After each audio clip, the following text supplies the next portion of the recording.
guys, welcome back.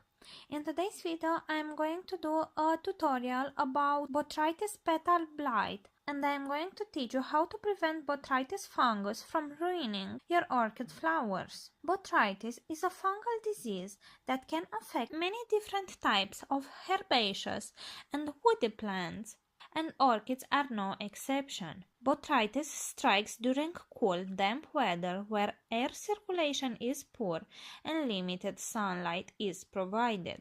On orchids, Botrytis cinerea causes unsightly brown spotting on blooms. The fungus usually affects Phalaenopsis and Cattleyas, but it may be found on a wide range of orchids.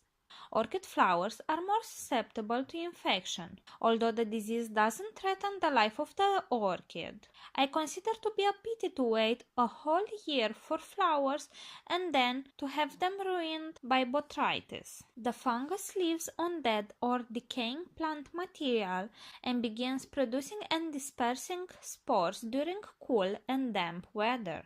The spores are dormant throughout the winter months and will infect the orchid during the cool and wet periods.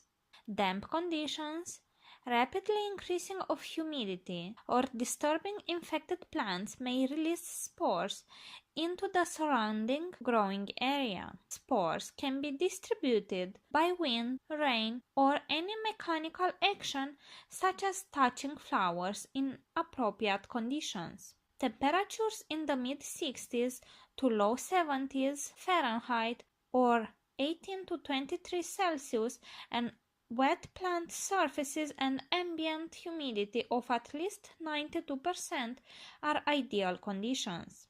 The fungus can proliferate very quickly, infecting healthy plant tissue in as little as 14 hours.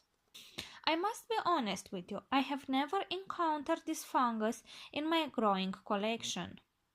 I have only had it on plants that were newly purchased and that stay on transport in low temperature and too high humidity, crowded and with no air circulation. But it is equally important to know to recognize the signs and to know how to prevent it. The infected orchid will show at first a few very small brown or black necrotic spots on the flowers.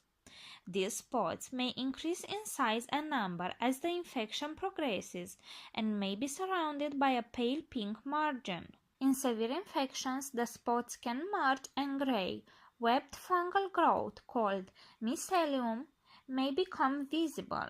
If conditions are moist, a gray fungal growth may appear on severely infected or decaying flowers. Severely infected orchids also develop necrotic spots on stems and foliage, and developing buds often fail to open. The Botrytis blight infection decays the tissue, eventually killing the infected areas. The best form to control botrytis is prevention. This means you will have to take proper sanitization measurements, provide good air circulation, and be careful with watering so you don't splash any blooms with water. Standing water on the blooms may cause botrytis as well. It is a good practice to remove infected flowers since these are reservoirs of infection, and I refer here especially to orchids that have multiple blooms, but only one or two blooms that are affected with botrytis. You should only remove the affected ones. If conditions are proper, botrytis spores can quickly spread from the lesion it makes.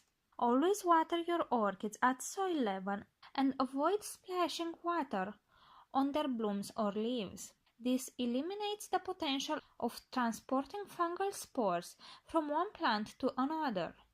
Eliminate hiding places for the fungal spores by keeping the orchid's planted growing area free from debris. Always keep your orchids in warm, relatively sunny locations, good air circulation, accordingly to their specific needs. The possibility of infection may be reduced through careful sanitization, increased air circulation, humidity that is no higher than 75%, and warm night temperatures of above 68 Fahrenheit. You will need to inspect the growing area and see if your conditions are favorable to botrytis. As this plant pathogen thrives and winters over on dead and dying plant material, it is considered a good practice to remove any plant debris, spent or fallen flowers, and dead leaves from your growing area to reduce the possibility of spreading the fungus. You should give your orchids moving fresh air and around the plants at all times. For this reason, most orchid growers use fans to provide air movement that is so hard to achieve in an enclosed space area. When needed, I use a fan, for which you have a link in the description of this video. A stagnant, damp environment with bad air circulation promotes the appearance of botrytis. Good air circulation is a must to prevent fungal infections all year round, but especially when orchids are in bloom. Increasing the ambient temperature and air movement and decreasing the humidity during cool and damp weather will help you eliminate the risk of infection. Because of this, growers that keep their orchids outdoors have a huge advantage because they already have the necessary air movement in their environment. You should isolate any new plant for a minimum of 1 month before bringing it to your growing area and into your orchid collection.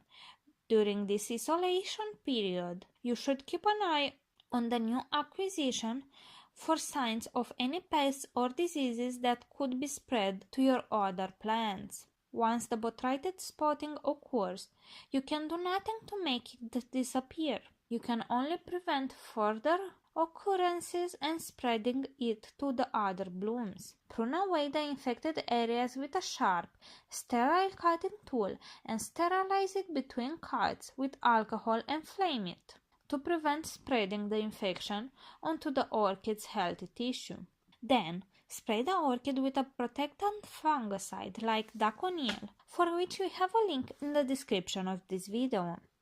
Always follow label instructions. A fungicide such as Fisam 20 or iprodione can also be applied as needed to prevent further outbreaks. You also have a link in the description of this video for these products. So guys, this is not a life-threatening fungus for your orchids, and I think that all you should do it is to make sure that you provide good air circulation and appropriate temperatures for your orchids. Most of the times when you have a case of botrytis, it will be from a new purchased orchid. As long as you keep it separate, it shouldn't spread to other orchids. If you have liked this video, please give it a thumbs up, and if this is the first time you are watching a video on my channel, please consider subscribing to it so you can stay up to date with all my orchid videos. Thank you for watching and see you all next time. Bye!